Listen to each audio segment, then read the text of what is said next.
কিছু জেনে শুনে আল্লাহর উপর ছেড়ে দেই, কারণ তিনিই উত্তম বিচারক।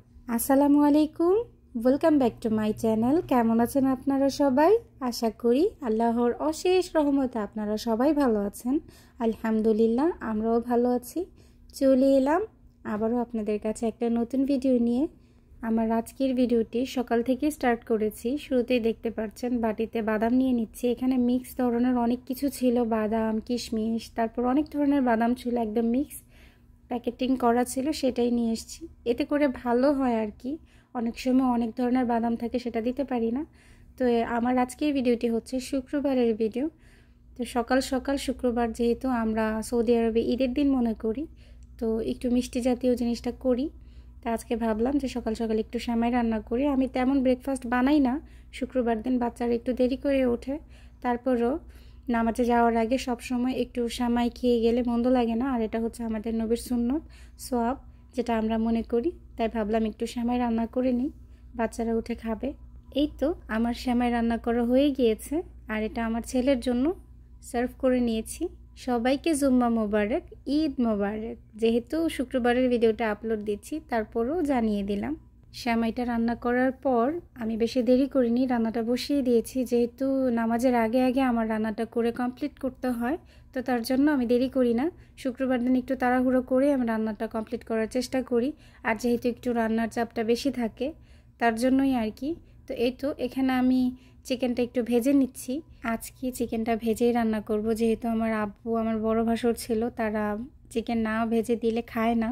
তো তাদের জন্য ভাবলাম যে ভেজেই রান্না করি। আর যেহেতু শুক্রবার দিন, তা ভাবলাম একটু ভুনা খিচুড়ি করি। তো তার জন্য এখানে আমি একটু মুগের ডাল ভেজে নিচ্ছি। আজকে আমি যাই মোটামুটি যতটুকু পরিমাণে রান্নাবান্না করব, সবটা একটু একটু করে আপনাদের কাছে শেয়ার করব। আমি আমার গত ভিডিওতেও কিন্তু একটা কথা বলেছিলাম, আমরা সারাদিন যা কাজকর্ম করি তার 10 ভাগের 1 ভাগ আমরা ভিডিও ধারণ করে আপনাদের কাছে শেয়ার করি। সব কাজ তো আর শেয়ার করা সম্ভব না, তা আমারও তাই হয়েছে। এখানে চিকেনটা মশলা দিয়ে আমি কষিয়ে নিচ্ছি।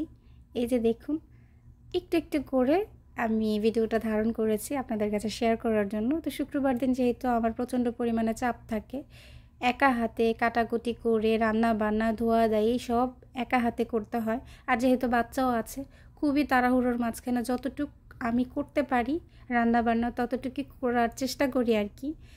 আমাদের দেশে এর থেকেও বেশি আয়োজন করা হয়, তো তাদের তুলনায় আমার এই আয়োজন কিছুই না, এটা আমি মনে করি। আমার প্রিয় আপুরা অনেক অনেক আয়োজন করে তাদের বাড়িতে মেহমান আসলে বা যে কোনো অনুষ্ঠানে আর কি। তো তাদের তুলনায় আমার এই আয়োজন খুবই তুচ্ছ। তারপরও যতটুক পারি ততটুকুই করি, আর এটাই আপনাদের কাছে শেয়ার করি। আমি জানি আমি আমার ভিডিওতে যতটুকু রান্নাবান্না করি, যেটাই আয়োজন করে আপনাদের কাছে শেয়ার করি, খুবই কম। আপনাদের তুলনায় আমারটা কিছুই না। তো এই তো যাই পারি, বাচ্চা কাচ্চা নিয়ে যতটুকু পারি সেটাই শেয়ার করি আসলে। আর এই যে দেখুন, এখানে আমি বাসমতি চাল দিয়ে আজকে ভুনা খিচুড়িটা করব। আমি কিন্তু একটু আগে যে মুগ ডালটা ভেজেছিলাম সেটা কিন্তু দিয়ে দিয়েছি। মুগ ডালটা আমি আগেই ভাজার পর বাটিতে ভিজিয়ে রেখেছিলাম, এতে করে মুগ ডালটা নরম হয়ে যায় আর যে মুগ ডালের কাঁচা গন্ধটা আছে সেটা চলে যায়। আমি সবসময় এভাবেই মুগ ডালটা কিছুক্ষণ ভিজিয়ে রাখার পর যখন রান্না করি, তখন আমি এর উপর আলাদা করে দিয়ে দিই। এতে করে মুগ ডালের যে কাঁচা গন্ধটা আছে সেটা চলে যায়, আর খেতেও ভালো লাগে, আর মুগ ডালটাও নরম হয়ে যায়, খুব তাড়াতাড়ি দ্রুত সিদ্ধ হয়ে যায়। আর পাশের চুলায় যে চিকেনটা বসিয়েছিলাম সেই চিকেনটা আমার হয়ে গিয়েছে। নামানোর আগে আমি সবসময় একটু জিরা গুঁড়া দিয়ে দিই, গরম মশলা যেটাকে বলে আর কি, সেটা দিয়ে আমি নামিয়ে নিব। আর এই তো দেখুন, আমার খিচুড়ি রান্নাটাও হয়ে গিয়েছে, খুব সুন্দর হয়েছে। বাসমতি চাল দিয়ে রান্নাটা করেছি, অনেক মজা হয়েছিল খিচুড়িটা, আলহামদুলিল্লাহ। সকল কিছুর জন্য আমার গত ভিডিওতে আমার অনেক প্রিয় প্রিয় আপুরা, প্রিয় দিদি ভাইরা অনেক সুন্দর সুন্দর কমেন্ট করেছে। এমনিতেও সবসময় আমি রেগুলার ভিডিও দিলে তারা খুব সুন্দর সুন্দর কমেন্ট করে। আমার ছেলের জন্য অনেক দোয়া দিয়েছে, সবাইকে অসংখ্য ধন্যবাদ। সবার জন্য অনেক দোয়া ও ভালোবাসা রইল। খিচুড়ি আর চিকেন রান্নাটা হয়ে গিয়েছে। আগে থেকেই রূপচাঁদা মাছটা ম্যারিনেট করে রেখে দিয়েছিলাম, এখন এটা ফ্রাই করে নেব। যেহেতু আমার এই ফ্রাই প্যানটা একটু ছোট, তার জন্য আমি একটা একটা করে রূপচাঁদা মাছ ফ্রাই করেছি। আমি এখানে 3টা রূপচাঁদা মাছ একটা একটা করে ফ্রাই করে নিয়েছি। আর পাশের চুলাতে আমি পাকোড়া ভেজে নিচ্ছি। আজকে আমি পাকোড়াটা করছি লাল শাক দিয়ে, লাল শাকের পাকোড়া আর কি। আমি প্রায় সময়ে লাল শাক তারপরে বাঁধাকপি থাকলে ওগুলো দিয়ে আমি পাকোড়া বানাই, খেতে ভালোই লাগে, এমনি খেতেও ভালো লাগে, খিচুড়ি দিয়ে খেতেও ভালোই লাগে। তা আমি বলেছিলাম যে কাবাব করি, তা আপু বললো সময় যেহেতু কম পাকোড়াটাই কর। তো এই ছিল আমার দুপুরের আয়োজন। রূপচাঁদা মাছ ভেজেছি, চিকেন রান্না করেছি, ভুনা খিচুড়ি, সাথে হচ্ছে মোচমোচে পাকোড়া। সব কিছু গরম গরম ছিল, সার্ভ করার আর সাজানোর টাইম পাইনি, যেভাবে ছিল সেভাবেই একটু ভিডিও করেছি। আর এই তো আমাদের খাওয়া দাওয়া চলছে। সবাই নামাজ পড়ে আসার পর কিন্তু তাড়াহুড়ো করে, খাবারটা রেডি থাকা চাই, তাদের খিদে পেয়ে যায়। অনেক সময় তারা সকালে খায়ও না, ঘুম থেকে উঠেই সকাল সকাল নামাজে চলে যায়।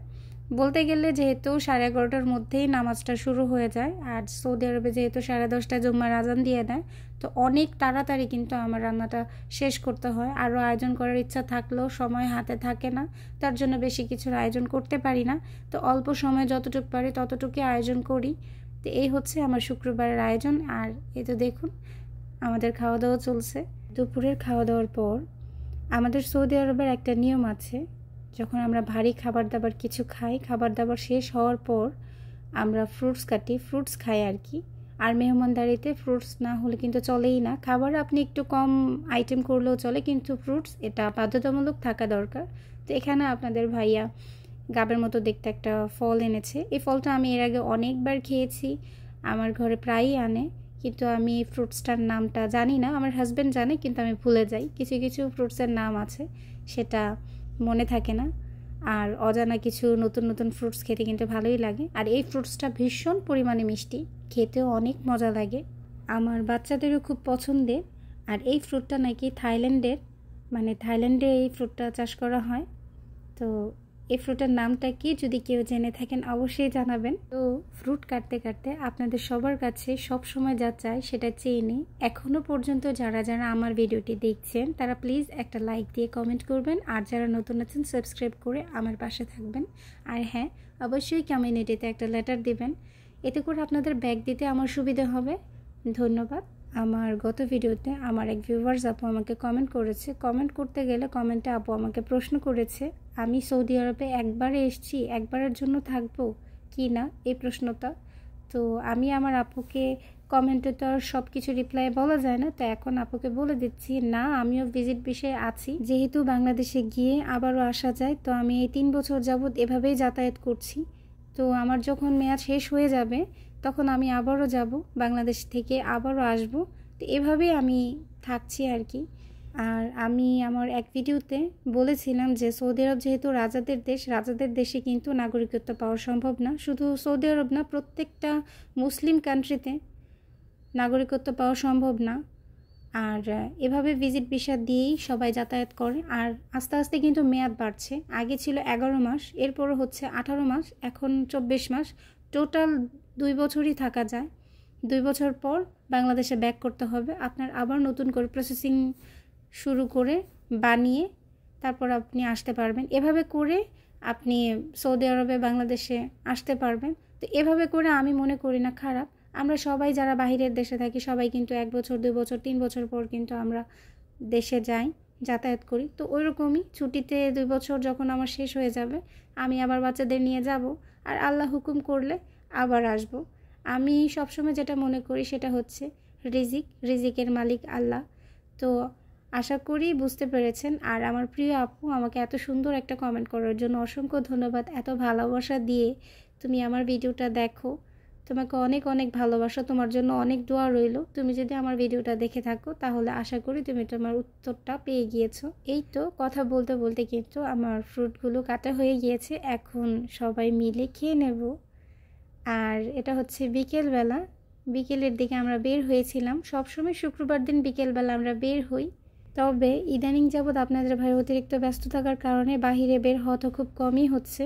আজকে কিভাবে যেন বললো যে চলো যাই বাহিরে। এই তো আমরা আমাদের কাঙ্ক্ষিত স্থানে চলে এসেছি।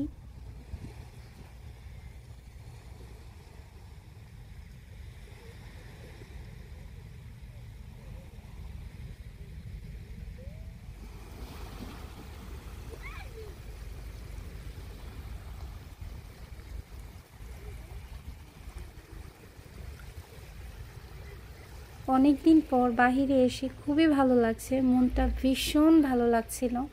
আর আমি এখানে আসার পর গাড়ি থেকে নেমে সবার আগে সমুদ্রের সামনে গিয়েছি, আর এখানে হার লিখছিলাম। মনটা খুব ভালো ছিল, অনেক কিছু করতে মন চাইছিল, তো এটাও করতে মন চেয়েছে, তো এটাও করে নিলাম। ভালোবাসার মানুষ আছে সাথে, তো তার নাম লিখতে দ্বিধাবোধ কি। তো এক পাশে নিজের নামের অক্ষর লিখলাম, আর এক পাশে আমার হাজব্যান্ডের নামের অক্ষর লিখলাম। সাধারণত এগুলি বিয়ের আগে করে, তা আমি বিয়ের পরেই করেছি, বিয়ের আগে কখনো এগুলি করিনি।